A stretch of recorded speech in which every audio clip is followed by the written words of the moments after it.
Hello friends, welcome to my channel. ఈ వీడియోలో మనం ఫినాన్షియల్ ప్లానింగ్ ఎలా చేసుకోవాలో డీటెయిల్స్గా తెలుసుకుందాం. వీడియో చివరి వరకు చూడండి. మన లైఫ్లో హార్డెస్ట్ ఎగ్జామ్ అంటే యూపీఎస్సీ కాదు, జేడబ్ల్యూ కాదు, మనీ మేనేజ్మెంట్. అవును, మనీ మేనేజ్మెంట్ లేకపోవడమే. ఇండియాలో లిటరసీ రేట్ అంటే అక్షరాస్యత రేటు 85 పైగా ఉంది. అంటే ప్రతి 100 మందిలో 85 మంది చదవగలరు, రాయగలరు. కానీ అదే ఇండియాలో ఫినాన్షియల్ లిటరసీ రేట్ కేవలం 27% మాత్రమే ఉంది. అంటే ప్రతి 100 మందిలో కేవలం 27 మంది మాత్రమే ఫినాన్షియల్ ప్లానింగ్ ఎలా చేసుకోవాలో ఐడియా ఉంది. మిగతా వారు అంటే 73 మంది వచ్చిన డబ్బును వచ్చినట్లే ఖర్చు పెడుతున్నారు. మళ్ళీ మనం సాలరీ పెరిగినా డబ్బు మిగలలేదని కొందరైతే 20 సంవత్సరాల నుంచి జాబ్ చేస్తారు, సేవింగ్ అనేది ఉండదు. వీటన్నిటికి కారణం ఫినాన్షియల్ మిస్టేక్సే. డబ్బును ఎలా వాడాలో సరైన ప్రణాళిక లేకపోవడమే. అలా చేస్తూ పోతే మనం జీవితాంతం అలానే ఉంటాం. కాబట్టి ఫినాన్షియల్ ప్లానింగ్ ఎలా చేసుకోవాలో ఈ వీడియోలో చెప్తా. వీడియో చివరి వరకు చూడండి. నెంబర్ 1, 50-30-20 రూల్తో బడ్జెట్ ప్లాన్ చేసుకోవడం. మన అందరం కామన్గా చేసే మిస్టేక్ ఏంటంటే బడ్జెట్ లేకుండా జీవించడే. మనలో చాలామంది చేసే మొట్టమొదటి ఫినాన్షియల్ మిస్టేక్ అంటే బడ్జెట్ లేకుండా జీవించడమే. జాబ్ చేస్తాం, నెలలో ఫస్ట్ వీక్లో సాలరీ వస్తుంది. దానిలో నుండి ఖర్చులు మనకు ఆటోమేటిక్గా పోతాయి. నెల చివరి వచ్చేసరికి బ్యాలెన్స్ మళ్ళీ జీరోగా ఉంటుంది. అప్పుడు మనం అనుకుంటాం సాలరీ తక్కువ ఉంది, నెల ఖర్చులు ఎక్కువయ్యాయి. ఇక్కడ అసలు సమస్య ఏమిటి అంటే సాలరీ కాదు, వచ్చిన డబ్బును ఎలా బడ్జెట్ చేసుకొని వాడాలో తెలుసుకోలేకపోవడమే. దీనికి సొల్యూషన్ ఏమిటి అంటే చాలా సింపుల్. పవర్ రూల్ అయిన 50-30-20 రూల్ యూజ్ చేసి మన బడ్జెట్ను ప్లాన్ చేసుకోవడమే. అసలు ఈ రూల్లో ఏముంటుంది, సాలరీ ఎలా డివైడ్ చేసుకోవాలో చెప్తా చూడండి. మనం వచ్చిన సాలరీని 3 పార్ట్స్గా డివైడ్ చేసుకోవాలి. ఒకటి 50%, ఒకటి 30%, ఒకటి 20%. మొదటగా ఈ 50%లో రోజు వాడే అవసరాల కోసం యూజ్ చేసుకోవాలి. అంటే రూమ్ రెంట్ కావచ్చు, కరెంట్ బిల్ కావచ్చు, ట్రావెల్ ఎక్స్పెన్సెస్, గ్రాసరీ ఐటమ్స్, కూరగాయల కోసం వాడడం. ఎందుకంటే ఇవి లేకపోతే మన జీవితం నడవదు. కాబట్టి మనకు వచ్చే సాలరీలో 50% వీటి కోసమే ఉంచుకోవాలి. మిగతా 30% అవసరాల కోసం, అంటే కొత్త వస్తువులు కొనడానికి కావచ్చు, అంటే టీవీ కావచ్చు, ఫ్రిడ్జ్ కావచ్చు, వాషింగ్ మిషన్ కావచ్చు.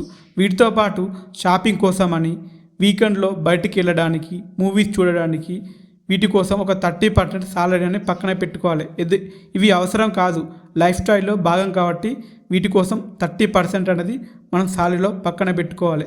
మిగతా 20% సాలరీలో సేవింగ్ మరియు ఇన్వెస్ట్మెంట్ కోసం చేయడం. సాలరీలో కొంత భాగాన్ని సిప్లో ఇన్వెస్ట్మెంట్ చేయడం, మ్యూచువల్ ఫండ్లో ఇన్వెస్ట్మెంట్ చేయడం, ఇన్సూరెన్స్ల కోసమని ఎమర్జెన్సీ ఫండ్ కింద వాడాలి. ఇది నీ భవిష్యత్తుకు భద్రతగా ఉంటుంది.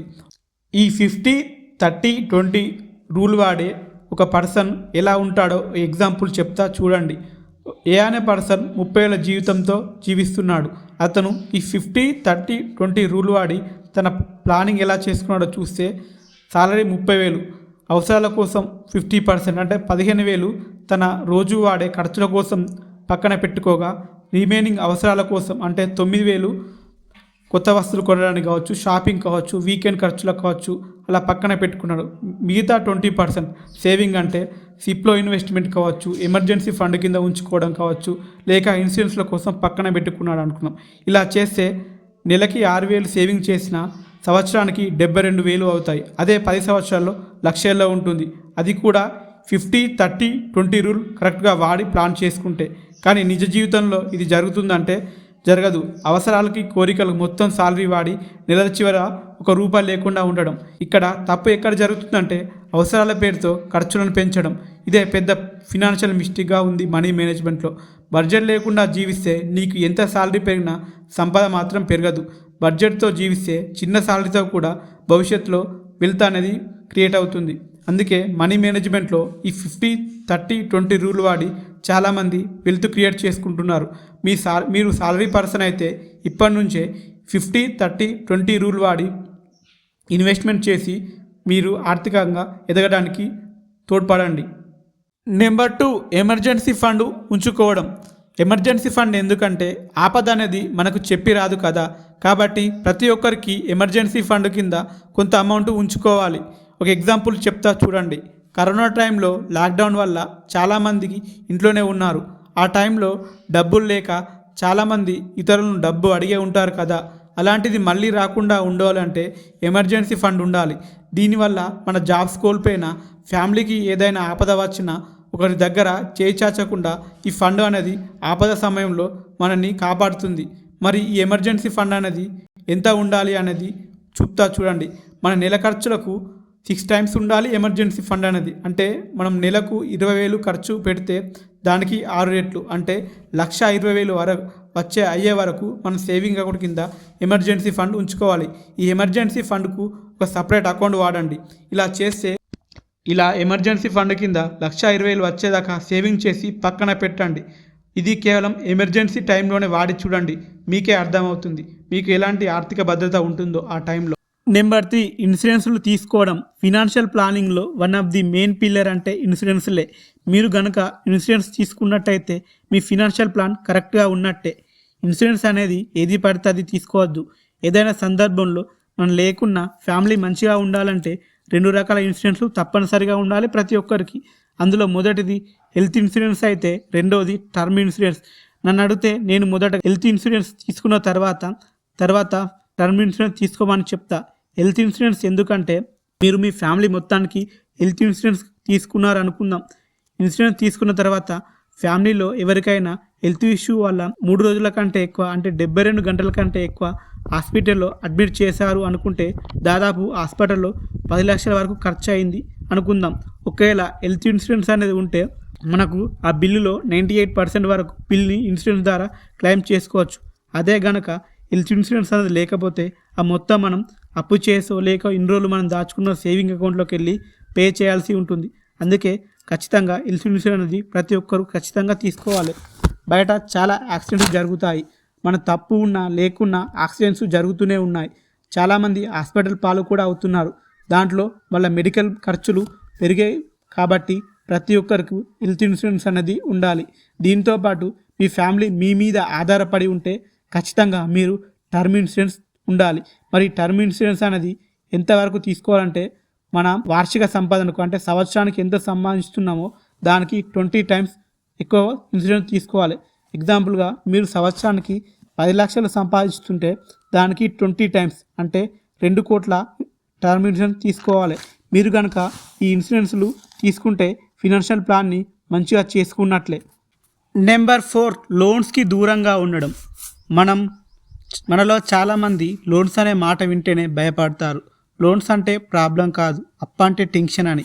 నిజం ఏంటి అంటే అన్ని లోన్స్ చెడ్డవి కాదు, అన్ని లోన్స్ మంచివి కాదు. లోన్స్లో కూడా 2 రకాలు ఉంటాయి. కొన్ని గుడ్ లోన్స్ అని, బ్యాడ్స్ లోన్స్ అని.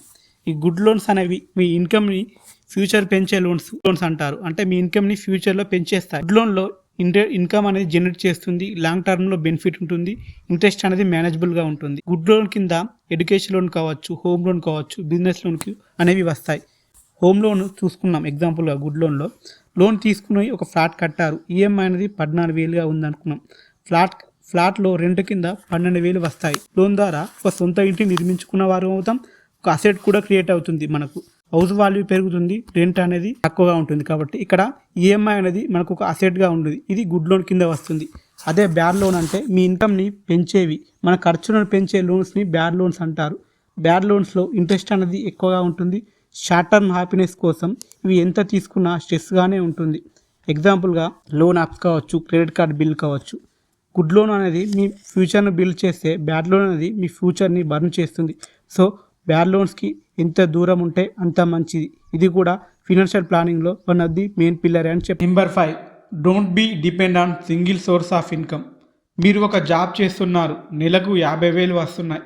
వీటిలో కొంత ఇన్వెస్ట్మెంట్ చేసుకుంటూ పోతే మీరు ఎప్పటికీ ధనవంతులు అవ్వలేరు. కాబట్టి మీ జీతంతో పాటు సెకండ్ సోర్స్ ఆఫ్ ఇన్కమ్ మీరు క్రియేట్ చేసుకున్నట్లయితే మీ ఇన్వెస్ట్మెంట్ అమౌంట్ కూడా పెరుగుతుంది కదా. జాబ్ చేస్తే ఖాళీ టైంలో సెకండ్ సోర్స్ ఆఫ్ ఇన్కమ్ కోసం మీకు ఏ విషయం మీద అయితే పూర్తి అవగాహన ఉంటుందో ఆ టాపిక్ మీద సోషల్ మీడియాలో ఒక అకౌంట్ క్రియేట్ చేసి ఛానల్ పెట్టండి. ఎగ్జాంపుల్గా ఇన్స్టాగ్రామ్ చూడండి. ఇన్స్టాగ్రామ్స్లో మీరు రీల్స్ అప్లోడ్ చేస్తున్నారు, కన్సిస్టెంట్గా వర్క్ చేస్తుంటే కొన్ని రోజుల్లో ఇన్స్టాగ్రామ్లో మీకు 1,00,000 మంది ఫాలోవర్స్ వచ్చారనుకున్నాం.